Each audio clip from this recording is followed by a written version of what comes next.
5월은 가정의 달입니다. 이 가정의 달에 만약 여러분의 가족들이 어떤 선물을 하나 준다고 생각해 보십시오. 그리고 고를 수 있습니다. 어떤 선물을 받고 싶어 하십니까? 액세서리 받고 싶은 분 있고요. 또 가방 받고 싶은 분 있고요. 손편지나 가족 사진, 때로는 용돈, 사랑의 말이나 봉사를 받고 싶은 분도 있습니다. 성격에 따라 다양한 의견들이 있으실 것입니다. 그런데 우리의 어린 시절을 생각해 보면 사실 진짜 가장 귀한 선물이 무엇인지를 깨닫게 됩니다.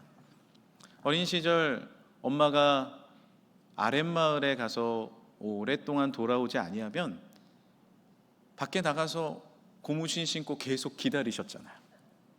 지금도 어린 아이들이 아빠가 출장을 가서 다른 지방에서 오지 않으면 그렇게 아빠를 기다립니다. 그리고 문을 열고 아빠가 들어오고 엄마가 들어오면 안겨서 보고 싶었다고 그렇게 이야기를 하죠. 생각해 보면 가장 귀한 선물은 사랑하는 그 사람 그 자체가 우리에게 귀한 선물이죠. 그 사랑하는 사람과 함께 있다는 것만으로도 우리는 행복해 합니다. 그렇다면 내 삶과 내 영혼의 가장 귀한 선물은 무엇입니까? 바로 온 천지를 창조하시고 우리의 아버지 되시는 하나님과 동행하는 것, 그것이 가장 귀한 선물임을 믿으시길 바랍니다. 주의 영 성령이 나와 동행하시면 그것보다 귀한 선물은 없는 것입니다. 제자들을 생각해 보십시오. 처음에는 예수님이 제자로 불러주신 것으로 만족했습니다. 그런데 점차 시간이 지나자 예수님이 왕이 되신다 하십니다. 예수님이 왕이 되시면 나는 우의정에, 나는 좌의정에 앉게 되겠네 라고 생각하며 그런 말을 야고보와 요한이 합니다. 베드로와 다른 제자들은 시기하며 질투합니다. 그러나 그들도 똑같은 마음이었습니다. 그러다가 예수님이 십자가에 달려 죽으시고 보이지 않게 되자 그들의 마음은 예수님이 정말 소중하신 분이었구나라는 것을 깨닫게 됩니다. 다시 예수님이 놀랍게 부활하시고 승천하신 뒤에도 그들의 외로움을 말할 길이 없었습니다. 그러다가 어떻게 됐나요? 할 수 있는 것이 주님이 말씀하신 것처럼 기도밖에 없어서 모여서 마가의 다락방에서 기도를 하는데 그곳 가운데 예수님의 영이 성령이 임하셨습니다. 할렐루야! 성령이 임하시자 드디어 이 외로움과 이 욕심과 헤어나오지 못할 이 모든 문제들이 사라졌습니다. 주의 영이 나와 함께하자 나에게 용기가 생겼고 힘이 주어지게 되었죠. 사도행전 2장 3절 같이 한번 읽어볼까요? 마치 불의 혀처럼 갈라지는 것들이 그들에게 보여 각 사람 위에 하나씩 임하여 있더니 그들이 다 성령의 충만함을 받고, 그곳에는 예수님의 제자들도 있었습니다. 베드로도 있었습니다. 전에 두려워하고 염려하던 그 베드로도 성령을 받으니 마음 가운데 놀라운 용기와 힘이 주어졌습니다. 그래서 나가서 3,000명이 넘는 사람들에게 주의 복음을 전파하기 시작했죠. 2장 38절 오늘 본문입니다. 베드로가 이르되 너희가 회개하여 각각 예수 그리스도의 이름으로 세례를 받고 죄사함을 받으라. 그리하면 무엇을 선물로 받습니까? 성령을 선물로 받으리니. 성령의 선물을 받게 됩니다. 가장 귀한 선물은 무엇입니까? 성령님이 우리와 함께 하시는 것, 그것이 가장 귀한 선물인 줄 믿습니다. 성령님이 누구십니까? 예수님의 영이십니다. 예수님은 2000년 전에 이스라엘에 오셨습니다. 예수님은 인간의 몸으로 오셨기 때문에 시공간 안에 계셨습니다. 그래서 멀리 있는 사람들은 예수님을 만나지 못했죠. 하지만 예수님이 부활하시고 승천하시면서 이런 말씀을 하십니다. 내가 아버지 품으로 가는 것이 맞다. 왜냐하면 하나님의 영, 주님의 영이 이 땅에 오시기 때문이다 라고 말씀하십니다. 지금은 다른 시대, 다른 공간에 있지만 주님이 영으로 임하시기 때문에 마음을 열고 예수님을 주로 영접하는 자마다 주의 성령이 임하게 될 줄 믿습니다. 여러분 가운데 주의 성령이 임하는 것입니다. 하나님과의 동행은 그저 동행하겠지 정도의 상징적인 의미가 아닙니다. 동행하시겠지 아닙니다. 누구나 주님을 고백하는 자마다 주의 성령은 나와 실제로 함께 하십니다. 사랑하는 사람이 나의 손을 붙잡듯이, 나와 언제나 동행하듯이 주님은 지금도 우리와 동행하시는 줄 믿습니다. 그것이 우리에게 주어지는 최고의 선물, 성령 하나님입니다. 제가 중학교 시절에 무엇을 해야 할지 잘 모르던 시기가 있었습니다. 진로에 고민이 있던 시기가 있었습니다. 그때 마침 좋은 상담가 한 분을 만나게 되었습니다. 저희 어머니의 지인이셨는데 대학교에서 상담을 가르치는 분이었습니다. 그런데 그분께서 저에게 오시더니 한번 만나자는 거예요. 어렸을 때보다 저를 보시니까 제가 어린 시절에는 비교적 똘똘했거든요. 똘똘하다가 이 중고등 시절에 뭔가 걱정이 있어 보였는지 만나자는 거예요. 처음에는 안 만나다가 마음을 열고 그분과 상담하기 시작했습니다. 얼마나 큰 도움이 됐는지 모릅니다. 제 속에 있는 고민들이 해결되기 시작했습니다. 그리고 앞길의 진로가 보이기 시작했습니다. 우리가 만약 좋은 상담가, 좋은 선생님만 만나도 우리 삶에 큰 도움을 얻습니다. 만약에 여러분이 오은영 선생님이나 이호선 교수님을 만나면 얼마나 큰 도움이 되겠습니까? 하지만 만나려면 1년 반을 기다려야 한다고 합니다. 그리고 많은 돈이 듭니다.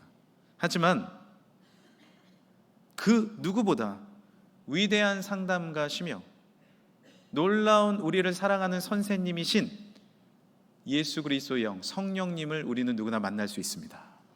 주님 앞에 마음을 열고 이 시간에 성령 하나님을 모두 만나시는 사랑하는 성도들 되시길 간절히 축복합니다. 오늘 말씀에는 베드로가 나오죠. 베드로에게는 한 가지 격정적인 고민이 있었습니다. 마음에 검은 연기가 한 가지 있었습니다. 풀리지 않는 숙제, 그것은 두려움이었습니다. 언제나 베드로는 두려움이 있었던 사람이에요. 용기가 있어 보이지만 그 두려움을 이기기 위해서 낸 것입니다. 예수님이 바다 위로 걸어오시니 나도 걸어갔죠. 그러나 주변에 파도가 치니 두려움이 다시 엄습합니다. 예수님의 수제자였습니다. 그러나 예수님이 십자가에 잡히시니 두려웠습니다. 그래서 작은 여종이 저 사람 예수님과 함께 있었습니다 라고 말하자 그것을 부인했습니다. 아니다 라고 예수님을 저주하기 시작했습니다. 그 마음에는 검은 연기, 두려움이 언제나 있었죠. 사울이었던 사도 바울도 마음에 격정이 한 가지 있었습니다. 그의 격정은 무엇이었냐면 분노였습니다. 그는 자신과 생각이 다른 사람을 보면 늘 화가 났습니다. 자기는 하나님은 믿었지만 예수님은 안 믿었거든요. 예수님을 믿는 사람을 돌로 쳐 죽였습니다. 스데반 집사를 쳐 죽였잖아요. 그리고 다 잡아들였습니다. 언제나 마음 가운데 분노가 있었습니다. 율법적인 사람이었습니다. 하지만 예수님을 만난 뒤로 어떻게 됩니까? 도마는 또한 어떻습니까? 도마는 의심이 많은 사람이었습니다. 우리 중에도요, 걱정이 많은 분이 있고요, 늘 마음에 화가 일어나는 분이 있고요, 지적인 의심이 많은 분도 있습니다. 어떤 얘기만 들으면 늘 비판합니다. 내 머릿속으로 계산합니다. 그것과 맞지 아니하면 판단하고 그리고 그 사람을 멀리합니다. 여러분은 베드로와 같은 두려움을 갖고 계십니까? 사도 바울과 같은 분노를 갖고 계십니까? 그리고 도마와 같은 의심을 갖고 계십니까? 이 모든 제자가 예수님이 승천하신 후에 마가의 다락방에 모인 거예요. 그리고 함께 기도합니다. 베드로의 고백을 봤을 때 그들은 먼저 회개했습니다. 2장 38절 베드로가 이르되 너희가 회개하여. 성령 충만은 어떻게 받습니까? 한번 따라해 주시겠어요? 회개할 때 성령님이 임하십니다. 우리도 성령 충만을 받아 누구든 이 검은 연기를 빼내고 싶죠. 이 원죄에서 해결함을 받고 싶습니다. 죄책감에서 해결함을 받고 싶습니다. 어떻게 해야 합니까? 회개해야 합니다. 그들이 회개했을 때 주의 성령이 임한 줄 믿습니다. 그래서 도마는 어떻게 했습니까? 그 수많은 의심을 걷어버리고 저 인도까지 가서 가장 동쪽까지 와서 예수님을 전했습니다. 역사의 전승에 보면 그곳에서 순교했다라고 기록되어 있습니다. 베드로는 어떠했습니까? 그의 두려움을 내어 쫓고 3,000명 앞에서 5,000명 앞에서 그가 어찌 되든지 그가 잡혀가든지 상관없이 예수님을 전했습니다. 사도 바울은 어찌 됐습니까? 마음속에 분노를 내려놓고 헬라인에게는 헬라인에게, 히브리인에게는 히브리인처럼 그렇게 함께 했습니다. 부할 줄도 알고 또한 빙응할 줄도 알게 되었다라고 고백합니다. 그의 중심이 변화된 것이죠. 회개는 무엇입니까? 나의 죄와 오만을 버리는 것입니다. 그때 성령님이 임하십니다. 마음의 자리에 내가 앉아 있으면 성령님이 오실 수 없습니다. 어떤 자리에 가득 짐이 있는데 누가 그 자리에 앉을 수 있겠습니까? 오늘 이 시간 나의 죄와 나의 오만 주 앞에 내어 드리시길 간절히 소망합니다. 그래서 나의 연약함을 인정해야 돼요. 회개는 무엇입니까? 인정하는 것입니다. 상담을 할 때 절대 변하지 않는 부류가 있죠. 예를 들어서 남편이 아내를 때린다라고 생각해 보십시오. 문제 아닙니까? 그런데 그 남편이 상담에 딱 들어와서 인정하지 않습니다. 나는 잘못 없습니다. 저 사람이 잘못한 짓을 한 겁니다. 어떻게 내가 화를 안 냅니까? 라고 이야기를 한다면 더 이상 그 상담은 진전될 수 없습니다. 무엇입니까? 먼저 자신을 인정해야 합니다. 그래야 변화가 일어납니다. 제가 대학 강단에서 가정교육으로 강의를 할 때였습니다. 한 학생이 질문을 합니다. 제가 아는 부자가 있는데, 아버지와 아들이 있는데 늘 싸웁니다. 이런 질문을 하면 그 부자는 자신일 가능성이 상당히 높습니다. 제가 아는 사람이 있는데요 하면서 이야기를 꺼내 놓습니다. 눈빛을 보니까 본인 얘기인 것 같아요. 아버지와 아들이 늘 싸운대요. 그런데 늘 똑같은 문제로 싸웁니다. 문제의 발단이 같아요. 그런데 더 큰 문제는 오늘도 싸우고 화해했다가 5일 뒤도 싸우고 화해했다가 매일 싸우는 것입니다. 평행선과 같이 문제가 해결되지 않습니다. 어떻게 해야 합니까? 제가 이런 답변을 해줬습니다. 그것은 누구의 잘못이라기보다 서로의 문제점이 있는 것입니다. 한 사람의 잘못만은 아닙니다. 그럼 어떻게 해야 할까요? 한 명만이라도 자신의 문제점을 인식하고 인정하면 됩니다. 평행선은 뭐예요? 둘 다 똑같은 길을 걷고 있는 거예요. 하지만 한 사람이라도 이해하고 나의 잘못을 인정하면 그 선은 점점 맞춰질 수 있는 거죠. 그래서 제가 이렇게 얘기했습니다. 학생이 인정하면 어떨까요? 저 아닌데요? 이러면서 자리에 앉았습니다. 우리의 삶에도 왜 문제는 해결되지 않을까요? 때로는 내 핑계와 변명을 늘어놓기 때문입니다. 오늘도 우리는 참회의 기도를 했습니다. 여러 가지 제 대목들이 나왔습니다. 혹시 마음에 찔림이 있었습니까? 성령을 받을 때 수많은 유대인들이 성령 받은 사람들을 보며 마음에 찔림이 있었습니다. 그래서 베드로는 얘기하는 것입니다. 너희에게 마음이 찔림이 있느냐? 이때 회개하라. 인정하라. 저는 어린 시절 개를 무서워했습니다. 여러분도 혹시 강아지 무서워하십니까? 제가 왜 개를 무서워했냐면 5살 때 형이랑 걸어서 교회를 가다가 개가 쫓아와서 저를 물어버렸습니다. 너무 무서웠어요. 그런데 이 개 공포증이 나중에 청소년이 되고 청년이 돼도 사실 사라지질 않는 겁니다. 그런데 저는 인정하지 않았습니다. 나는 개를 무서워하지 않아. 그런데 개만 오면 제 모든 털이 서는 것입니다. 저에게 강아지를 데리고 오지 마십시오. 그런데 지금은요 괜찮아졌어요. 왜 괜찮아졌는지 아세요? 어느 날 창피한데 인정했습니다. 나는 개를 무서워해. 그리고 주변에 말했습니다. 나한테 개 데리고 오지 마. 나 무서워. 막 웃는 거예요. 이 조그만 강아지가 무서워. 그러더니 저의 옛 생각이 나는 것입니다. 5살 때 내가 물렸었구나. 신기하게도 그때부터 개가 무서워지지 않았습니다. 인정하는 것이 얼마나 중요한지 아시겠습니까? 사랑하는 성도 여러분들 중에는 병원 가는 것이 상당히 싫고 무서운 분들도 계실 것입니다. 어떻게 하면 해결될까요? 병원에 우선 힘들더라도 가서 의사 선생님 앞에 앉으십시오. 그리고 이렇게 말해보세요. 선생님, 제가 여기에 앉아있는 것 자체가 무섭습니다. 저는 이 진료 받는 게 너무 두렵습니다. 라고 이야기를 해보세요. 그러면 선생님이 웃으면서 이렇게 말씀하실 것입니다. 그런 분들 많습니다. 괜찮습니다. 제가 이해합니다. 마음 편안히 가지세요. 그때부터 잘못된 공포증은 사라지기 시작합니다. 두려움은요, 있는 모습 그대로 인정할 때 해결됩니다. 분노도 의심도 마찬가지입니다. 주님, 나에게 이런 분노가 있습니다. 하나님, 나에게 이런 지적인 교만이 있습니다. 주님, 이를 어떡합니까? 저를 용서해 주시고 저에게 주의 성령을 허락하여 주세요. 할렐루야. 나의 모습을 인정만 해도 그것이 회개입니다. 주님 앞에 나의 죄를 인정할 때 내 안에 있는 검은 연기가 빠져나가기 시작하는 것입니다. 우리는 의외로 인정하지 못합니다. 여기 많은 부모님들이 계시기 때문에 의외로 많은 부모님들이 내 잘못을 인정하지 않습니다. 왜냐하면 나는 부모기 때문에, 너는 내 자녀기 때문에. 하지만 수많은 문제는 자녀로부터 시작되기도 하지만 부모로부터 시작될 때가 많습니다. 제가 1부, 2부 때도 이런 얘기를 했더니 부모 자식 간에 같이 앉아있는 팀에서는 계속 부모님을 찌르더라고요.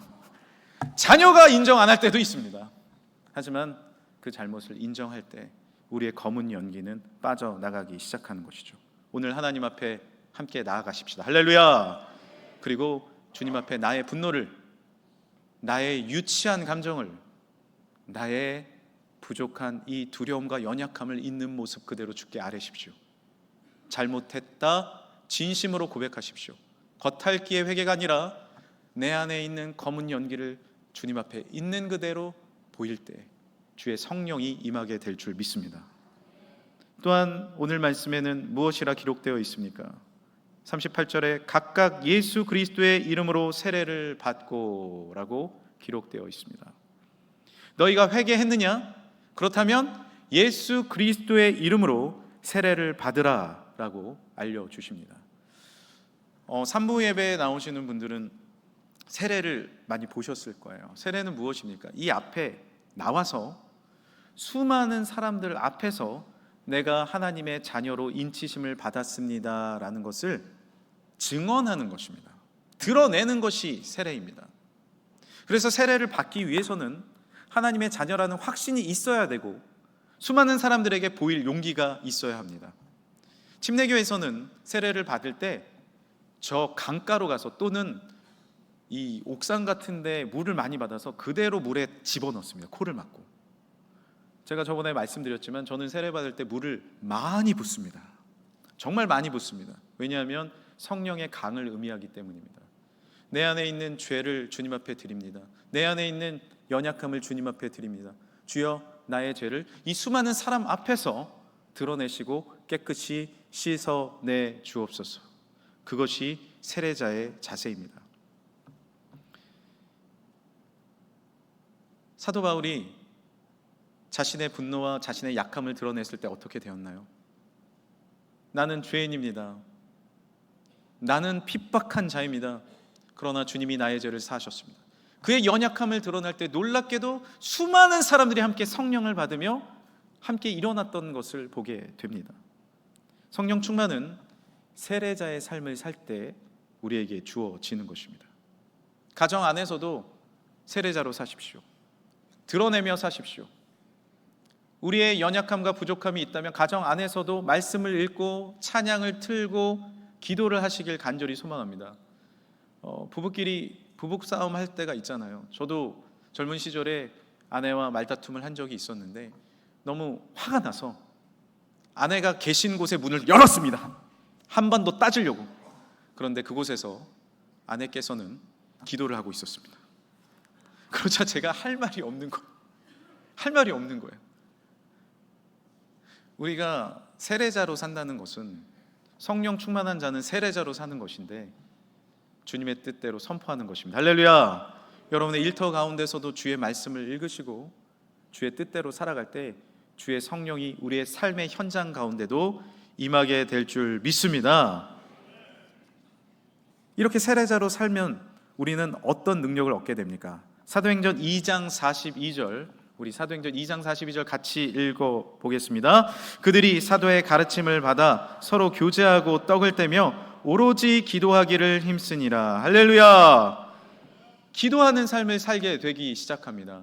또한 사도의 가르침을 받아서 서로 교제를 하게 됩니다. 전에는 우리가 내 마음을 터서 교제하는 거 너무 싫었는데 있는 모습 그대로 나를 내어놓으니 함께 교제할 수 있는 거예요. 그리고 전에는 지적인 교만이 있었는데 내가 있는 모습 그대로 세례자의 삶을 사니 서로 가르침을 받을 수 있는 것입니다. 겸손해지는 거예요. 그리고 기도하기를 힘쓰기 시작합니다. 삶의 현장 가운데서도 의심이 아닌 내 안에 분노가 일어날 때, 내 안에 정말 두려움이 다가올 때 오로지 기도로 살아가는 거예요. 마가복음 9장 29절에는 이 말씀이 있습니다. 이르시되 기도 외에 다른 것으로는 이런 종류가 나갈 수 없느니라. 기도할 때 사탄이 떠나가게 될 줄 믿습니다. 기도할 때 세상을 이기게 될 줄 믿습니다.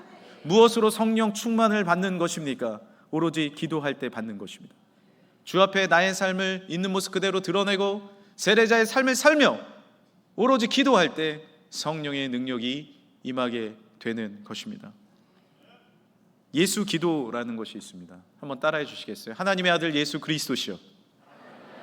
마음에 손을 얹고 따라합시다. 하나님의 아들 예수 그리스도시여, 나를 불쌍히 여기소서. 한 번 더 하겠습니다. 하나님의 아들 예수 그리스도시여, 나를 불쌍히 여기소서. 이것이 중세 시대부터 많은 사람들에게 드려졌던 기도문입니다. 나를 불쌍히 여겨달라는 거예요. 있는 모습 그대로 주께 나아가는 것입니다. 하나님의 아들 예수님, 주님 앞에 간절히 기도하는 것입니다. 그때 주의 성령이 임하는 것이에요. 어디서든 기도하셔야 됩니다. 여러분 중에 혹시 방언의 은사를 받은 분이 있다면 홀로 있을 때, 그리고 차를 타고 갈 때도, 설거지를 할 때도 기도하세요. 영적 기도인 것입니다. 왜 은사를 받아놓고 기도하지 않으십니까? 드러내서 기도할 필요는 없지만 내가 하나님 앞에 중심으로 기도하는 영적 기도를 드리세요. 여러분 가운데 찬양의 은사가 있으시다면 찬양은 곡조 있는 기도입니다. 나의 삶의 현장 가운데서 찬양을 드리세요. 하나님 앞에 선포하십시오. 그때 성령의 충만이 임하게 될 줄 믿습니다. 요즘 나온 찬양 중에 성령님을 이렇게 은유적으로 표현한 찬양이 있는데요, 이런 찬양이 있어요. 그대 폭풍 속을 걷고 있을 때 비바람을 마주해야 할 때, 순간적으로 키를 잘 바꾼 겁니다. 제가 지금 불빛조차 보이지 않아도 그대 혼자 걷지 않을 거예요. 두려움 앞에서 하늘을 보아요. 외로운 그대여 걱정 마요. 꿈꾸는 그 길을 또 걷고 걸어요. 그대 혼자 걷지 않을 거예요. 우리 같이 해볼까요? 그대 폭풍 속을 걷고 있을 때 비바람을 마주해야 할 때 불빛조차 보이지 않아도 그대 혼자 걷지 않을 거예요. 두려움 앞에서 어떻게 해야 돼요? 두려움 앞 주님을 보아요. 주님을 보아요. 외로운 그대여 걱정 마요. 꿈꾸는 그 길을 또 걷고 걸어요. 그대 혼자 걷지 않을 거예요.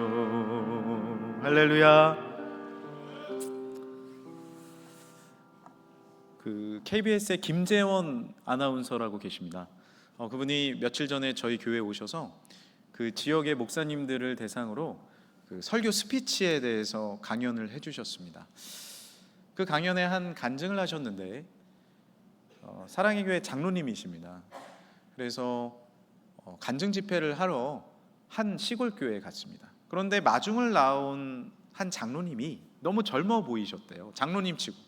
그래서 연세가 몇 살이십니까? 그랬더니 48이라고 비교적 정말 젊은 장로님이셨습니다. 지난주에 임직을 받았습니다. 그러는 거예요. 그리고 지난주에 한 분 장로님께서 은퇴를 하셨는데 그분이 저의 아버님이십니다.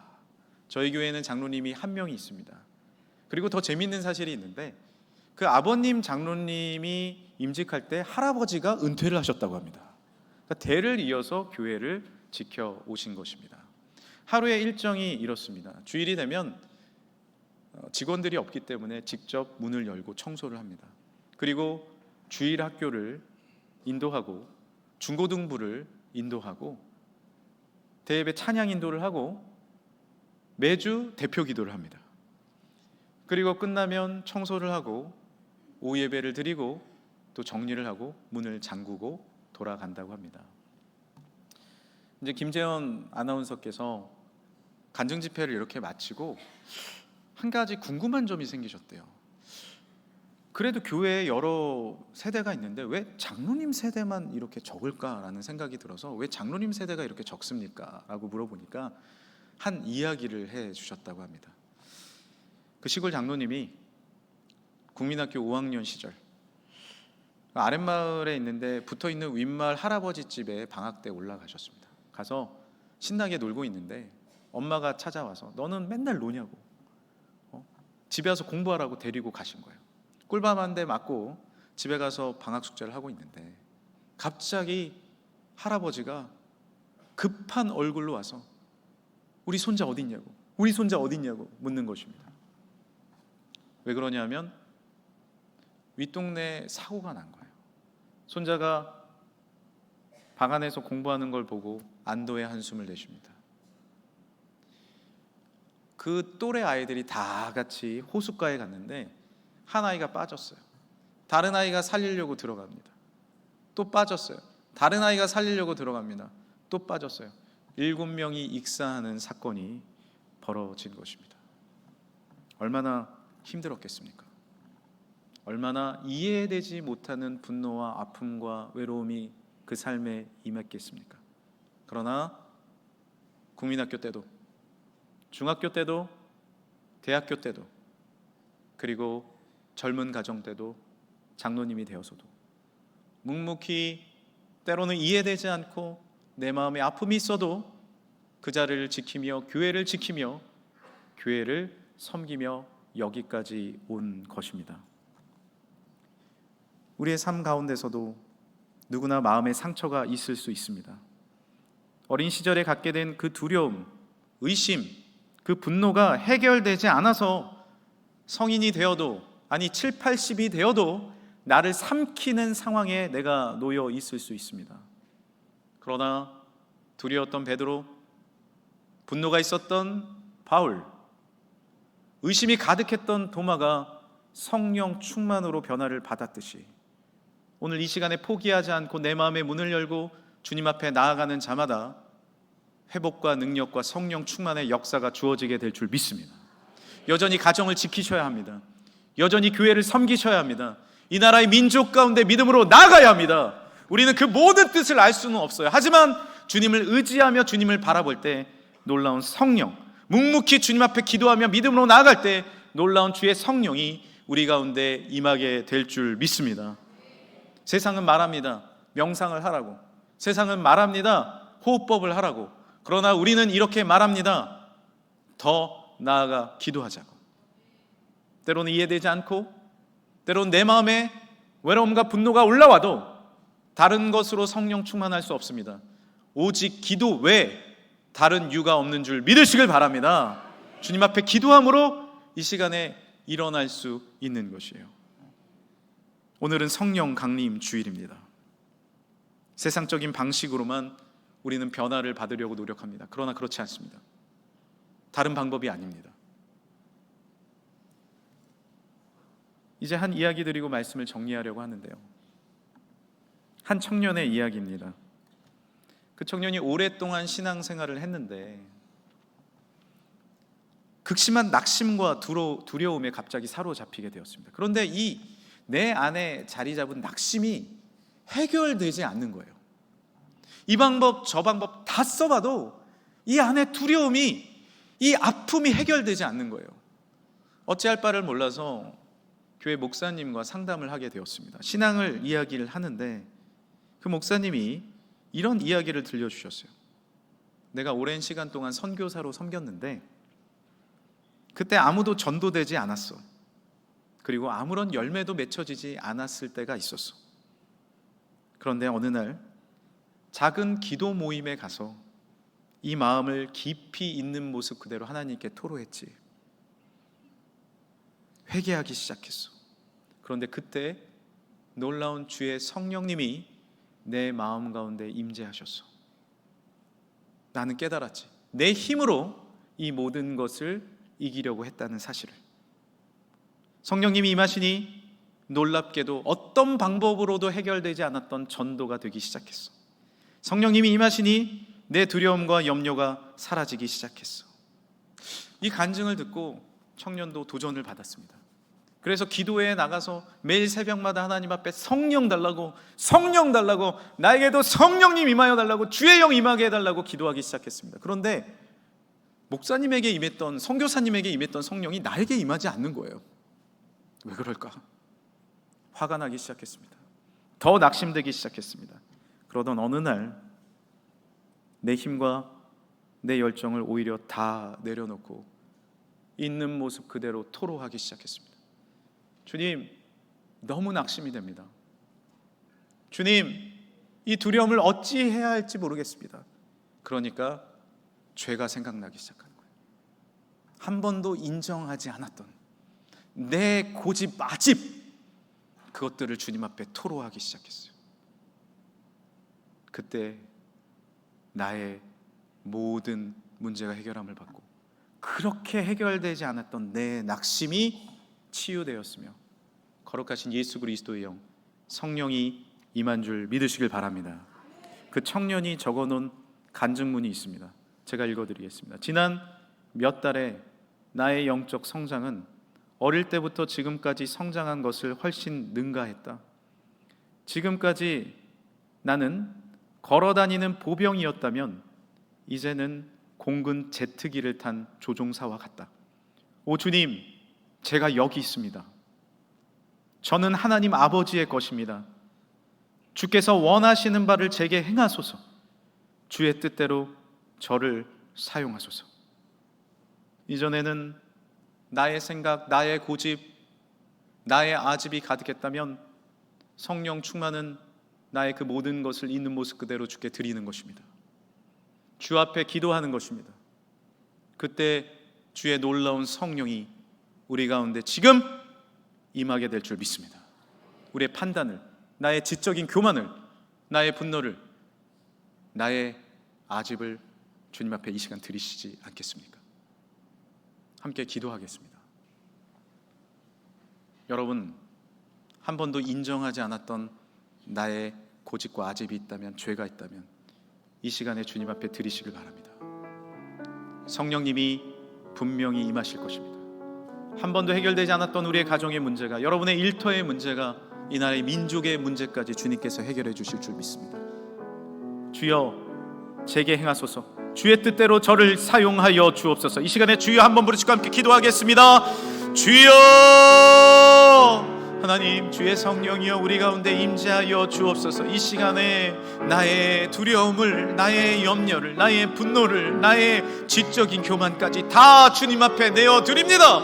위대하신 천지를 창조하신 하나님 앞에 내가 무엇을 고집할 수 있겠습니까? 이 시간에 주님 앞에 간절히 마음을 토로하며 기도하는 우리 사랑하는 성도들의 기도, 한 분 한 분의 심령 가운데 불의 혀 같은 성령이여 이 시간에 임재하여 주옵시고, 비둘 같은 성령이여 이 시간에 임재하여 주셔서 성령의 능력과 은혜 가운데 세임을 더하여 주옵소서. 하나님의 능력과 은혜가 기도 중에 변화되게 하여 주옵소서. 베드로와 같이, 사울이 바울이 된 것 같이, 도마가 하나님의 말씀을 전한 것 같이 놀라운 성령의 능력이 이 시간에 내 마음의 중심을 주 앞에 드림으로 인정함을 통하여 변화되는 하나님의 성령의 충만이 임하게 될 줄 믿습니다. 주여 은혜 위에 은혜로 역사하여 주옵소서. 여러분 이 시간에 회개하시길 바랍니다. 회개할 것은 마땅히 주님 앞에 회개하셔야 됩니다. 평생 동안 내가 갖고 있었던 나의 아집까지 주님 앞에 드리시길 바랍니다. 다시 한번 기도하겠습니다. 주여 이 시간에 역사하여 주시고, 간절히 회개하는 우리 성도들의 마음을 주님께서 붙잡아 주시고 새롭게 하여 주시고, 성령의 능력과 은혜로 하나님 새롭게 하여 주옵소서. 우리 가정을 회복시켜 주옵소서. 나의 마음을 회복시켜 주옵소서. 우리의 상황을 회복시켜 주옵소서. 내가 마음의 인정함을 통하여 주님의 성령과 주님의 새로우신 주의 영이, 예수님의 영이 우리의 삶 가운데 임하게 될 줄 믿습니다. 할렐루야 할렐루야. 주여 이 시간에 비둘 같은 성령이여, 불의 혀 같은 성령이여 임재하여 주셔서 기도를 끊임없이 하게 하여 주시고, 기도함으로 승리케 하여 주옵시고, 주의 영으로 충만히 주의 성령을 받게 하여 주옵소서. 나의 삶을 인정합니다. 주님 나를 다스려 주옵소서. 주님 주의 뜻대로 살아가게 하여 주옵소서. 나의 고집이 아닌 하나님의 능력과 하나님의 말씀대로 살아가는 하나님, 나의 모든 감정을 주께 드립니다. 중심을 드립니다. 주여 다스려 주옵소서. 새롭게 하여 주옵소서. 우리 가정의 기도 제목, 우리 일터의 기도 제목, 우리의 모두의 기도 제목을 주 앞에 올려드립니다. 주여 다스려 주옵소서. 새롭게 하여 주옵소서. 할렐루야. 오 주님, 죄인인 제가 여기 있습니다. 저는 연약합니다. 부족합니다. 죄인입니다. 하나님, 그러나 하나님의 아버지의 것입니다. 주여 나를 통하여, 우리 금천교회를 통하여, 이 민족을 통하여 주의 원하시는 바를 행하여 주옵소서. 전지를 창조하신 아버지 하나님, 하나님의 놀라운 뜻대로 우리를 사용하여 주옵소서. 성령님 앞에 나 자신을 내어 올려드릴 때 풀리지 않던 모든 감정과 마음의 숙제까지, 우리 가정의 모든 어려움까지 놀라운 성령으로 치유해 주실 줄 믿습니다. 감사 찬양 올려드리며 거룩하신 예수님의 이름으로 기도합니다. 아멘.